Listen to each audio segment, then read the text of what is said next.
ఓం శ్రీ సాయిరామ్. సత్యోపనిషత్ గ్రంథం నుండి కొంత భాగం తెలుసుకుందాం. సాయిరామ్. ప్రశ్న: భగవాన్ క్షమించాలి, నేడు మీ పద సన్నిధికి ప్రపంచం నలుమూల నుండి భక్తులు వస్తున్నారు. మేము ఏనాడు వినని పేర్లు గల దేశాల వారు మీ దర్శనార్థమై వస్తున్నారు. ప్రపంచంలోని అన్ని భాషల వారు, అన్ని వృత్తుల వారు వస్తున్నారు. అదేమిటో కానీ విదేశీల్లోనే మాకంటే ఎక్కువ విశ్వాసం, స్వామి సిద్ధాంతాల ఆచరణ కనిపిస్తున్నాయి. ఎందువల్ల ఈ ప్రకారం జరుగుతోంది? బాబా, భక్తుల అనుభవాలు వారి వారి భక్తి ప్రపత్తులను అనుసరించి ఉంటాయి. అంతా విశ్వాసం పైన ఆధారపడి ఉంటుంది. సామీప్యం వల్ల విలువ త్వరగా తెలియదు. దీపం క్రింద క్రీనీడ ఉంటుంది కదా, ఇది అంతే. అవతారం దివ్య ప్రకాశం అంతటా వ్యాపించినప్పటికీ పరిసరాలు నీళ్ళలోనే ఉంటాయి. సరస్సులోని కమలముల విలువ వాటికి దగ్గరగా ఉన్న కప్పలకు, చేపలకు తెలియదు.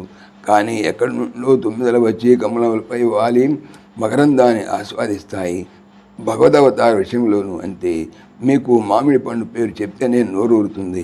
కానీ మార్కెట్కి వెళ్ళి మామిడి పండును చూసేసరికి దానిని ముక్కు దగ్గర పెట్టుకొని వాసన చూసి పరీక్ష చేస్తారు.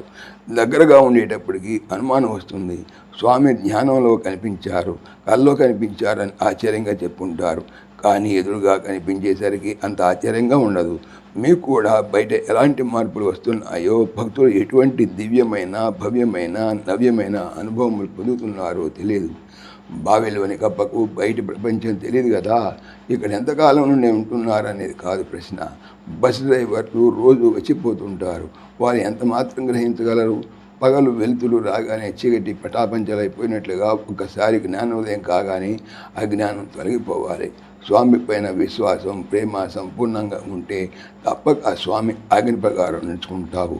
ఎందరెందరో జీవితాలలో మార్పును తెచ్చుకున్నారంటే దానికి కారణం వారికి స్వామి మాటలపై ఉన్న విశ్వాసమే. ప్రశాంతి నిలయానికి రమ్మని ఎవరికి ఇన్విటేషన్లు పంపటం లేదు, ఎవరికి వెల్కమ్ లేదు. అలాగే సెండాఫ్ కానీ గుడ్ బై కానీ లేదు. ఆహ్వాన పత్రికలు, నోటీసులు, ప్రకటనలు లేవు. అయినప్పటికీ ఎందువల్ల ఎంతమంది వస్తున్నారు? అదే దివ్యత్వం, అదే స్వామి ప్రేమతత్వం. ప్రేమ, పూజ, గౌరవం, ఈ మూడింటిని అందుకునేవాడు ఒక భగవంతుడు మాత్రమే. సర్వసాధారణంగా పెద్దలను, అధికారులను అందరూ గౌరవిస్తారు. ఉదాహరణకు ప్రైమ్ మినిస్టర్ అందరూ గౌరవిస్తారు, కానీ ప్రేమించరు, పూజించరు. తల్లిదండ్రులను, అక్కచెల్లెళ్లను, అన్నదమ్ములను ప్రేమిస్తారు. అది గౌరవం కాదు, పూజ కాదు. కేవలం భగవంతుని మాత్రమే పూజిస్తావు, గౌరవిస్తావు, ప్రేమిస్తావు. సాయిరామ్.